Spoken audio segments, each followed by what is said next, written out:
Welcome to Optimal Equestrian, a podcast where I dive into how to optimize ourselves, our horses, and our businesses.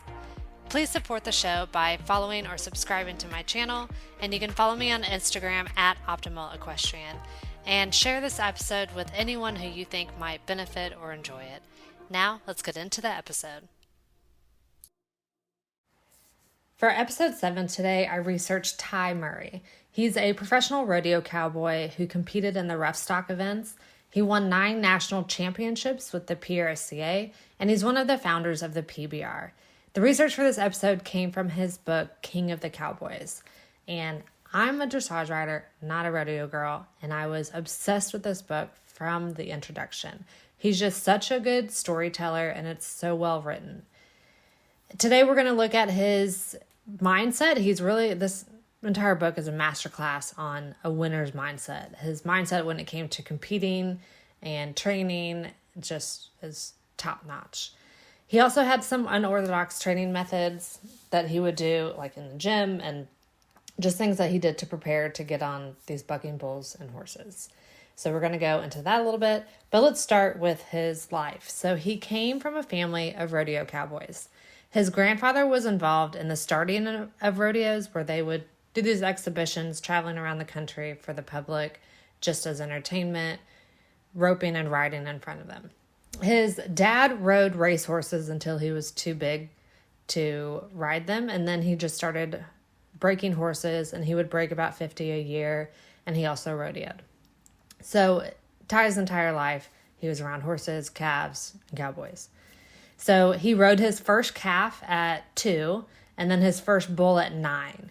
He said when he rode that first bull, it was an older bull and the bull didn't do much bucking. And so he stayed on for the full 8 seconds, which he says was the worst thing that could have happened to him because he got so much confidence and he was just convinced that he was big time and he just became full of himself. I would argue that that's a good thing because kids often will gravitate towards a sport or activity if they're good at it and successful at it. That's what makes the enjoyment and keeps them hooked. But anyways, it was a downfall because later that year he got on a young bull that ended up throwing him to the ground and stepped on his jaw and broke it. And this is where I realized that Ty Murray is just different. And maybe it's cowboys are just different, tougher, but his jaw was wired shut, and 2 weeks later, he won the junior rodeo finals with his mouth wired shut. I mean, I would not be getting on a horse if my jaw was wired shut. I don't know if you would, but I just think that just shows his work ethic and drive to really be good at rodeos and riding rough stock. So a little bit later in 5th grade, he wrote a paper in what he wanted to do with his life. And he said he wanted to beat Larry Mahan's record. And this is a common theme that we often talk about with these top riders and athletes, that from such a young age, they know what they want to do with their life and they wholeheartedly pursue that with like intense focus. So Ty is no different. He actually set a goal at 5th grade, and you'll find out later, but he actually breaks that record. And there's a quote that he says that really drives us home. From the time I was old enough to walk, I've always known where I wanted to go with my life. And I grew up in an environment where if I worked my butt off every day, I knew I would get there. And so that just shows that he really focused on it and just knew that hard work would get him to those goals and allow him to achieve it. So he continues to ride and get better at riding bulls. And at one point, Larry Mahan notices him and gives him an offer to spend the summer with him on his ranch in Colorado. And so obviously this is an idol to him, someone who he really respects and he wants to beat a record from him. So why not go spend and learn all he can from him? So he goes out there, and Larry is just a little different than most trainers, I would say. And he would often like to test Ty, and he put him in different types of pressure situations just to see how he would handle it. And these would include, he would wake him up at 6 a.m, make him do 50 push-ups. He would make him break colts while the colts were blindfolded for the tack up and mounting, and then he would rip the blindfold off and the horse would go bucking. He would have him gather 50 head of steers with a $60,000 halter horse instead of the ranch horses that were used to doing that and made to do that. And he had a plane. He would make him fly the plane while Larry took a quote unquote nap just to see what Ty would do. All these different situations where he would put him into pressure situations and see what he was going to do and how he could handle it. And I think this was a really important part that really started his tough mindset when it came to competing and really just started setting him apart from everyone else. But Larry was teaching him to adapt to different situations and to keep his cool and not freak out when it came to these unexpected situations. So after his summer with Larry Mahan, Ty started evaluating himself, and he realized that he needed to gain more experience in saddle broncs, that was his real weakness. And to be a well-rounded cowboy, he needed to be good at all three rough stock events. So that's saddle bronc, bareback, and bulls. He also needed to learn more horsemanship. He needed to be a great all-around horseman. He talks about when he gets a horse assigned to him for these rough stock events, he goes in and he tries to just be calm in front of the horse and connect with them. And I think that is also another reason that he's just such a good athlete and was so successful in his career. Not to mention, he's starting early. He's evaluating his weaknesses and he's trying to make them his strengths. So now moving on to his college and pro career, he got a full ride at the Odessa College in Texas to rodeo for them. And rodeoing is one of the only sports that you can ride at the collegiate level and pro at the same time. So he also entered the pro rodeo arena and he started noticing some differences in the competitors. He said all the riders were just serious and more intense than when he was rodeoing with the amateurs, and the competition was much stiffer. So he said the amateurs were just kind of there because their parents wanted them to get out and do something, and they weren't really serious. They were joking and not taking anything too seriously or trying to become so much better. At the amateur rodeos, he knew the top few guys that he had to beat, but he said in the pros, they were all good. Now that he was a pro, he also had to figure out how to enter and travel into all these rodeos without his parents or coaches or an office staff to help him. He ended up traveling with a cowboy named Cody Lambert, who helped him with it all, and we'll talk about it later, but he really credits a lot of his success to learning from Cody about how to navigate this pro rodeo world. So his rookie year as a pro, he won the PRCA Rookie of the Year award, and saddle bronc, which was his weakest event 4 years earlier, was now his strongest. In rookie standings, he got second in saddle and bulls and first in bareback. Moving on to his second year as a pro, it started to look like he wouldn't just make the NFR, but he would be a contender to win. And reporters asked him, like, oh, are you just happy to qualify and not worried about winning? And he was like, well, that's a stupid question. Why would I go if I wasn't wanting to win? And so from the very beginning, he didn't get caught up in like, oh, I made it to the national finals. And he was like, no, I'm going to go and I'm going to win. Like, that's why I'm doing this. And so he didn't see qualifying as a reason to celebrate. He said it was just one step closer to winning his goal of 7 NFR all-around titles that he had set for himself, which was to beat Larry Mahan's record. He also said that reporters would ask him if he was going to take it up a level now that he was going to the NFR, and he also thought that was a stupid question. He was like, no, I'm going to give it my all, and if I have to take it up another level, then I'm out of luck because this level is all that I have. So now at his first NFR, and he's only his second year as a pro, Ty won the PRCA World All-Around Championship. He was only 20 years and 2 months old, making him the youngest to ever win it.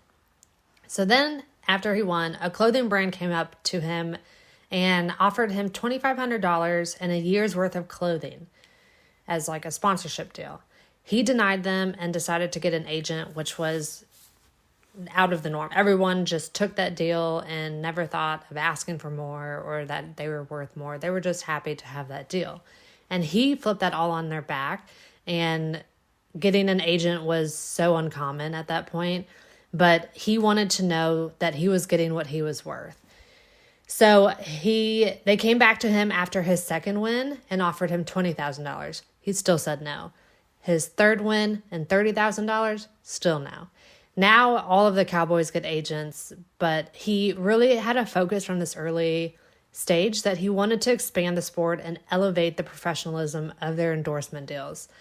And by saying no to these sponsorship deals, he was betting on himself, and he wanted to make sure that he was getting what he was worth. And I think that we'll talk a little bit more about what he's done for the bull riding sport, but that's just the very beginning and kind of shows you like his character and what he really wanted to grow the sport to and help the sport out, which I think every equestrian sport can really take note of. So now moving on to 1990, this is his third year as a pro, and his goal was to improve his bull riding. So the previous year, he had qualified for the NFR in the bareback and saddle bronc events, but not the bull. And so that's what he really wanted to focus on this year so he could make it to the NFR in all three rough stock events. So he felt like he was improving each week, and by early May, his bull riding was at the same level as his bareback and saddle bronc. So again, he was evaluating and working to make his weaknesses his strengths. This is a common theme that he has. And on May 19th, he got trampled by a saddle bronc, broke his elbow, bruised his ribs, and had to get stitches in his head.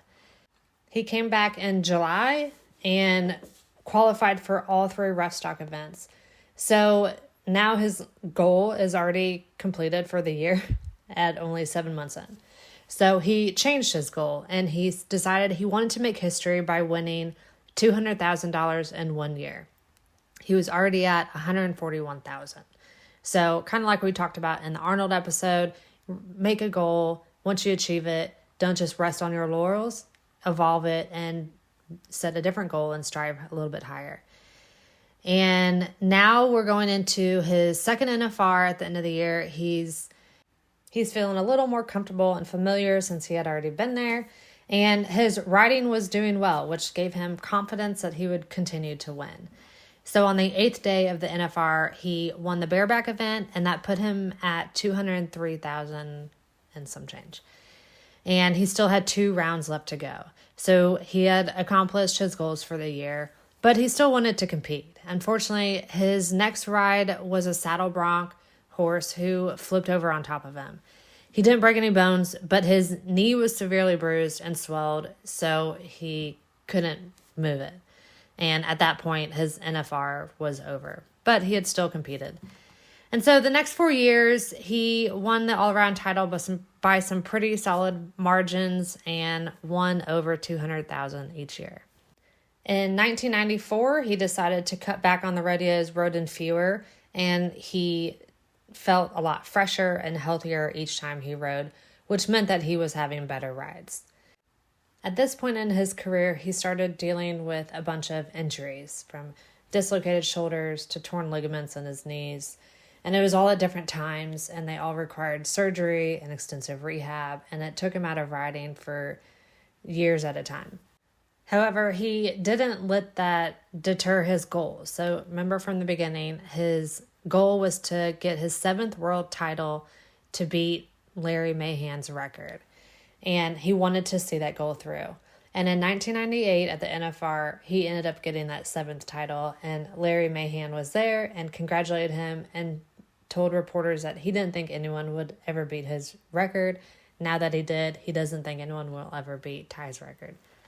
So now moving on, Ty was one of the founding partners of the PBR, and the entire idea was spawned by bull riders. They were sitting around talking about what was wrong with rodeos and how they were bringing in all the crowds, but they weren't getting the majority of the money, that it was getting split across all the athletes at the rodeos.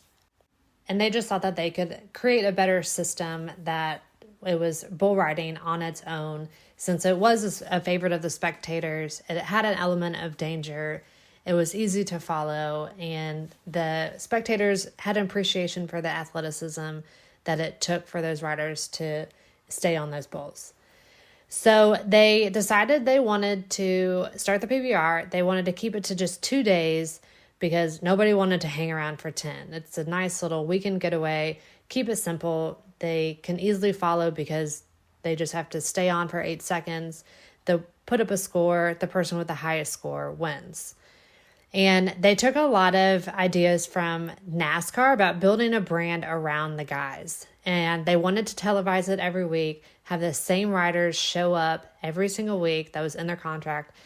That way they could all be competing and you could compare them side by side because they were all doing the same exact events and were building a score upon that. So the very first year, they had 8 events and they got them all televised. And they were on the up from there. And we all know what the PBR is now.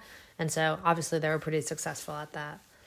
So Ty did compete in the PBR. He never won a championship, but he got close and competed well. But his left shoulder started bothering him. He was having neck trouble. His hand kept swelling up like a melon.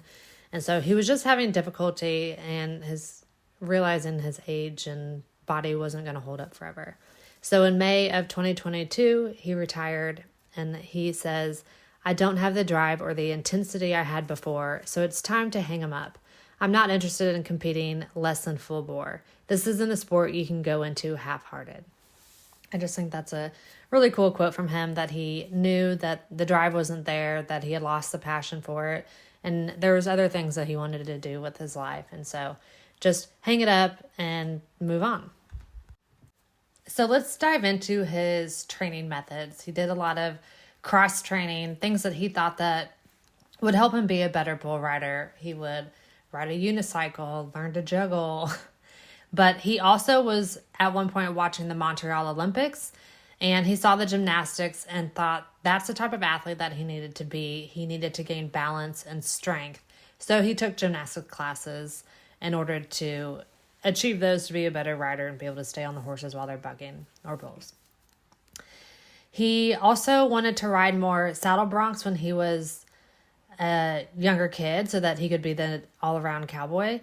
And so in order to do that, he thought that he needed a bucking machine. So he wanted to make money to be able to buy one. He started flagging races at the tracks to earn money. And by the end of the summer, he had $840 saved up. So his mom called around everywhere trying to find a bucking machine. She finally did. That was in his budget. And he said that he would ride that machine until his thighs were raw. Then, once his thighs were raw, he would put cardboard on the inside of his chaps so that he could keep on riding. I mean, we've already talked about how tough he is, but that's just unbelievable to me. So also when he was dealing with all his injuries during rehab on his knee, he would do things like climb 100 flights of stairs on the stair machine, or he would run until he was just completely dripping in sweat, anything and everything he could to get that knee stronger as fast as possible. And every time that he thought he needed a break from his training, he would say, "Well, how bad do you want it? Are you done, or are you going to come back?" And at one point during his rehab, he obviously had a lot of time to think, and he started wondering if he hurt his right shoulder because the rehab in his left shoulder, he was only focusing on the left and not the right instead, and not focusing on his whole body and keeping his whole body in shape during rehab. He was just focused on that one part that he was trying to fix. He was trying to increase range of motion, flexibility, and strength in one shoulder or knee and ignoring the rest. And so he was discussing this with Jim Sharp, and he recommended that he go see this trainer or a karate instructor named Jesse Marquez Lomali. I'm sure I'm pronouncing that wrong, but anyways, Ty hired him to work him out 2 hours a day, 5 days a week. And Jesse wanted tape of Ty riding so that he could study his movement and design specific exercises for his riding. And so these exercises would include things like holding your hands out and making a fist and then holding them out again for 10 minutes and just doing that over and over. Just very bizarre things. He would make him jump on a jump rope for one leg for 200 reps. And all of his workouts were done in a 90-degree gym. He was just very extreme, very over the top, and tough. And I really want to read this quote that Ty says about his training with Jesse. He says, "It took a while, but I slowly began to realize how much Jesse had done for me and how much more prepared I was for my 1998 return than I had been in previous years. By the time I finished working with Jesse, I could stand flat-footed and kick the top of a 7-foot door frame. I could do sit-ups for hours on end without breaking a sweat, and I could move in ways I'd been unable to move in years. I was stronger, quicker, faster, sharper, more flexible, and had better endurance than I'd ever had in my life. He had almost killed me in the process, but when 1997 rolled around, I had Jesse Marquez Lamali to thank for my return to rodeoing." So I really just love this entire section about his karate instructor and how tough he was and unorthodox. And I think that it's really important, too, to take away the fact of his rehab. And I think we can apply this to horses rehabbing also, that you're so focused on that one tendon or joint and rehabbing it, and you're forgetting about the rest of the body. But you have to keep the rest of the body in shape and top peak performance as well. So now let's move on to his mindset, which we've kind of hinted at a bunch of this stuff, but I really want to dive into it. So starting early in his life, he talks about some lessons that his parents taught him. One was that if he wasn't paying attention to where he was going, chances were pretty good that he wouldn't end up where he wanted to be. They also taught him the value of learning from the mistakes of others. If you see a mistake, you don't have to repeat it to learn from it. He said a lot of these lessons made sense to him, and he would draw upon them often when he was competing and when he was a world champion. So starting off in life, he had great role models and parents who taught him valuable lessons.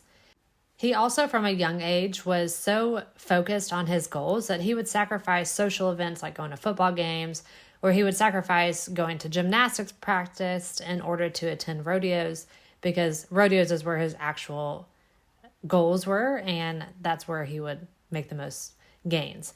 And he also never had to be pushed or convinced to go to rodeos. It's just something that he enjoyed and wanted to do, and he would never miss an opportunity to get points.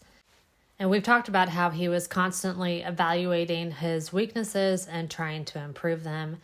And one of those that he talks about was controlling his nerves. And he has this quote I want to read. He says, "Over the years, I've learned to control my nerves by never allowing myself to be distracted.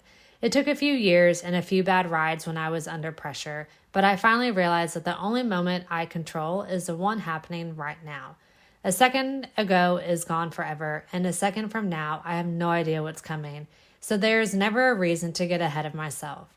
Nervousness creates tension, which slows reaction times. That's why I've worked from an early age at staying in the moment, not letting anything distract me from the present. Sure, I have butterflies, everybody does. But I want to use the butterflies to my advantage, to focus on the bull and the ride, and to stay as relaxed as possible." And that's hugely important for equestrians. Obviously, tension and nervousness is detrimental to our riding, and everyone's going to have butterflies at some point. But use it as motivation. It's your body telling you to prepare and be ready for movement. And so you can use that to advantage, or if you let it get the best of you, it can completely ruin your ride and take all those valuable points away from you and your goals. Now, his mindset when it came to preparing for a competition or a ride, he says a few things that I thought were important. He says, "It's always the same routine, nothing fancy, nothing different. I've ridden plenty of tough bulls in my life. I won't let the importance of the situation force a change in my routine." And I think that's so important too, that your horse, he's not doing this routine with his horse, but us as riders, we have a routine with our horse, which we've talked about, that's so important to get right. So your horse is like, oh, I know what to expect. We're just in a different location.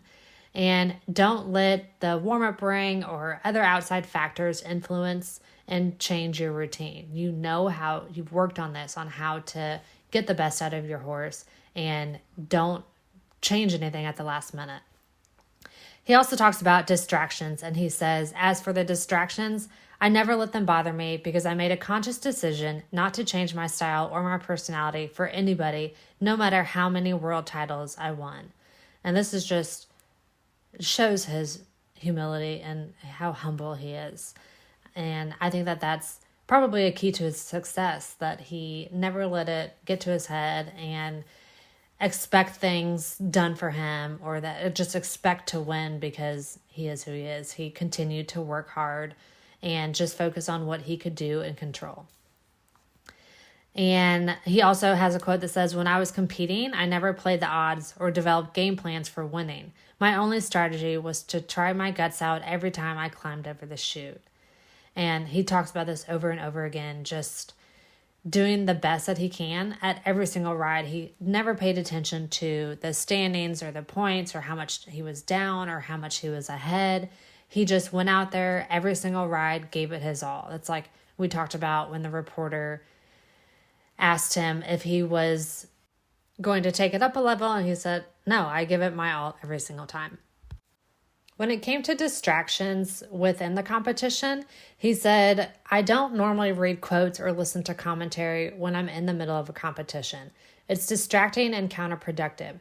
There's nothing I can do about what others say. If I disagree with their comments, all I can do about it is go out and prove them wrong. And if I agree with them, I haven't gained anything. I always figured that the rides and the scores were the real story. If I took care of business in the arena, I'd either make the experts look brilliant or foolish, depending on what they'd said.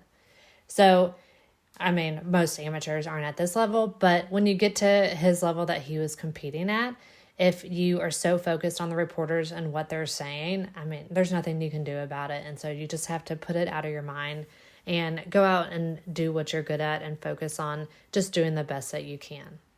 He also says that in 60 years, only 3 guys had successfully defended their all-around world champion title. And it's too easy to get caught up in the attention and you lose focus and perspective. He said, not to mention, once you win, everyone is gunning for you the next year. Ty says that he never felt pressure to repeat as a world champion. He put pressure on himself to make each ride the best of his life. He didn't pay attention to the standings the year he won, and he wouldn't for the next 5 years. He just went out and rode each bull the best that he could. Now, when it came to competing, he said he noticed many of the professional cowboys went into the arena with a mindset that they weren't going to win every event and to just accept it. But Ty was different. He couldn't relate. He refused to accept that attitude. He knew the odds were against him, but he didn't like that and never accepted losing. And he went out every single time to win and thought there was a possibility that he could win. He also tells a story about being back in the chutes, and a different cowboy came up to him and said, why are you going to take a chance on a re-ride? You've already got 4th place locked up.